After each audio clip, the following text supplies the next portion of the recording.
To talk about her experience watching the film. So ఇప్పుడు మా అందరితో పంచుకోవాల్సిందిగా రిక్వెస్ట్ చేస్తూ నందిని రెడ్డి గారు ప్లీజ్. Good afternoon. ఈ సినిమా చూసే నైట్ ముందు నేను షూట్లో ఉన్నాను, చాలా లేట్ అయింది. కానీ నెక్స్ట్ డే డెకాయిట్ రిలీజ్ అవుతుందని తెలుసు. సినిమా చూడడానికి కారణాలు కొన్ని ఉన్నాయండి. ఒకటి, నా friends cinema, Supriya cinema, Sesh cinema, Mrunal cinema. Shaneil పరిచయం లేదు కానీ తన గురించి చాలా విన్నాను. But most important reason was నాకు ఫస్ట్ టీజర్ నచ్చింది. ఫస్ట్ టీజర్ వచ్చినప్పుడు జ్ఞాని గారు ఆ గుమ్ గుమ్ గుమ్ గుమ్ గుమ్ అని ఇచ్చారు చూడండి, అసలు గూస్ బంప్స్ వస్తున్నాయి నాకు ఇప్పటికి. So I reacted as an audience. First reaction was అరే ఈ సినిమా చూడాలి. ఆ తర్వాత ట్రైలర్ చూశాను. ట్రైలర్ చూసినప్పుడు వీళ్ళేదో వెరైటీ లవ్ స్టోరీ చెప్తున్నారు, ఏదో చేస్తున్నాడు మా శేష్ ఈసారి. ఎందుకంటే ప్రతిసారి శేష్ ఏదో చేస్తాడు. వాడు మన మీడియం పేస్ బాల్ వేస్తాడు అనుకుంటే స్పిన్ వేస్తాడు. సో ఇలాంటిది ఏదో చేస్తాడు. సో ఏం చేశాడు శేష్ అనే ఒక క్యూరియాసిటీ తోటి నాకు యాక్చువల్గా 4 o'clock బుక్ చేశాను అల్లు సినిమాస్లో, బెస్ట్ థియేట్రికల్ ఎక్స్పీరియన్స్ కావాలని. కానీ ఇంకా పొద్దున్న లేచేసరికి తట్టుకోలేక స్వప్నకు ఫోన్ చేశాను, ఇంకో టికెట్ ఉంటే చెప్పు నేను వచ్చేస్తాను ఇప్పుడే అని. ఇందుకేనండి మన సినిమాలు చేసేది, ఆ ఎక్సైట్మెంట్ ఉండాలని, ఆడియన్స్గా ఆ ఎక్సైట్మెంట్ ఉండాలని. అండ్ ఎందుకంటే సినిమా చూస్తున్నప్పుడు నేను ఇలా ఉండను, నా ఏజ్ 5 years అయిపోతుంది. సినిమా చూస్తున్నప్పుడల్లా నేను చిన్నపిల్లనే. ఆ ఎక్సైట్మెంట్, ఆ కూర్చొని ఆ చీకట్లో ఏమవుతుందో టైటిల్స్ దగ్గర నుంచి చూడాలి. And I love that. And మధ్యలో ఎక్కడో పాండమిక్ జరుగుతున్నప్పుడు అది మర్చిపోయాను నేను. మర్చిపోయిన తర్వాత లాస్ట్ నేను 3 years నుంచి పని కట్టుకొని థియేటర్కి వెళ్ళే సినిమాలు చూస్తున్నాను.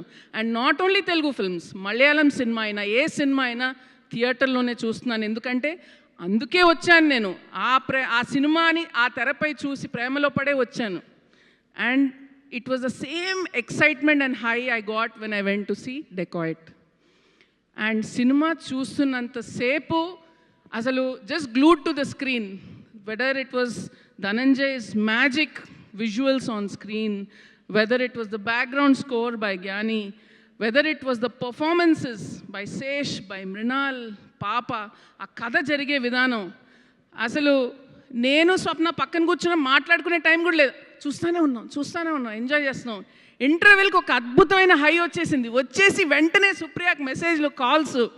అండ్ సినిమా అయిపోయిన తర్వాత డైరెక్ట్గా ఎంత హ్యాపీ ఫీల్ అయినానంటే కార్ వేసుకొని సుప్రియ ఇంటికి వెళ్ళిపోయాను. And that is what cinema gives us. ఇప్పుడు నేను చెప్పినందుకు మీరు సినిమా చూడక్కర్లేదు, ఎందుకంటే నేను 1 person. అలాగే ప్రతి రివ్యూర్ కూడా 1 person. మీరు ఎందుకు వెళ్ళి సినిమా చూస్తారు మీరు డిసైడ్ చేసుకోండి. అప్పుడు మనం హీరోస్ కోసం వెళ్ళేవాళ్ళం. ఇది నా ఫేవరెట్ హీరో, అరే నాకు టీజర్ నచ్చింది, ట్రైలర్ నచ్చింది, నాకు మృణాల్ అంటే ఇష్టం, ఇవన్నీ ఉన్నాయి సినిమాలో. సో మీరు టైం తీసుకొని మీరు వెళ్ళండి, 100% డిసప్పాయింట్ అవ్వరు. మళ్ళీ ప్రేమలో పడతారు. ఒక మంచి లవ్ స్టోరీ చూసినట్టు అంటే ఇంకెన్ని రకాల లవ్ స్టోరీలు ఉంటాయి. సో మై క్యూరియాసిటీ వాజ్ ఏం చేశాడు మళ్ళీ శేష్ ఈసారి లవ్ స్టోరీ తోటి. And Shaneil, what a brilliant debut, what an amazing film you have done. I mean it's pure craft man, pure craft.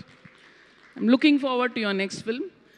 And Supriya, you are an absolute darling.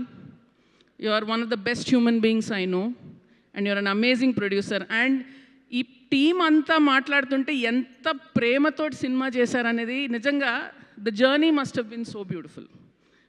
నాకు నిజంగా I'm feeling little jealous. But it's amazing what you guys have done, the kind of team that you all have picked, young DOP, then music, everything, every technician. PK గారు ఎంత అద్భుతంగా edit చేశారండి. ఎంత challenging సినిమా ఇది edit చేయడానికి, I can only imagine. And coming to పాప ఎంత చాలా బాగా చేసింది, చాలా క్యూట్గా చేసింది. అండ్ కమింగ్ టు మృణాల్, నువ్వు తెలుగు అమ్మాయి అమ్మ, Telugu audiences love you. And I think you always make the screen come alive. అసలు Seshu, I thought he was being nice to you, she is the heart and soul of the film అని చెప్తున్నప్పుడు కాదు, నిజం చెప్పాడు. Heart and soul of the film నువ్వే. అసలు ఇంకెవరు ఆ క్యారెక్టర్ పోర్ట్రే చేయలేరు. Mrunal, you've done an amazing job. Sita Ramam తర్వాత మళ్ళీ ఏం చేస్తుందా అనేది వచ్చింది. మళ్ళీ హాయ్ నాన్న చేసావు, మళ్ళీ ఈ సినిమా చేసావు. Every step you're going higher and higher. So నువ్వు ఇంకా మా తెలుగు హీరోయిన్వి అంతే, మా తెలుగు అమ్మాయివి. అండ్ శేష్ బడి, శేష్ గురించి చెప్పాలంటే ఎప్పుడు కొంచెం ఎమోషనల్ అవుతాను. బట్ యు డిడ్ మ్యాజిక్ బడి. అంటే ఒక యాక్టర్గా ఒక భారం మోయటం వేరు, ఒక రైటర్గా కూడా చెయ్యాలి. And helping craft that whole vision. I can only imagine how much weight you are carrying. And you did an amazing job my friend. So proud of you, so proud of you. And ప్రతిసారి అంటే easy రౌట్ ఉంటుందండి. ఒక success వచ్చాక ఓ 4-5 సినిమాలు sign చేసేసి ఏదో ఒకటి చేసేసుకోవచ్చు. కానీ he always chooses the difficult route. ఎప్పుడు ఈ ఆడియన్స్ ఇప్పుడు ఎక్స్పెక్టేషన్ ఇక్కడ ఉంది, ఇంకేం చేయాలి కొత్తగా అని ఆలోచిస్తాడు. Thank you for that. Thank you for being who you are. And Supriya, more to come from you, more to come from you. And congratulations on this amazing, amazing blockbuster. It's a film we should all be proud of. Thank you. Superb Nandini Reddy గారు, thank you very much. Actually మీ స్పీచ్లో ఆడియన్స్గా మమ్మల్ని మేము చూసుకున్నాము. So thank you very much. And now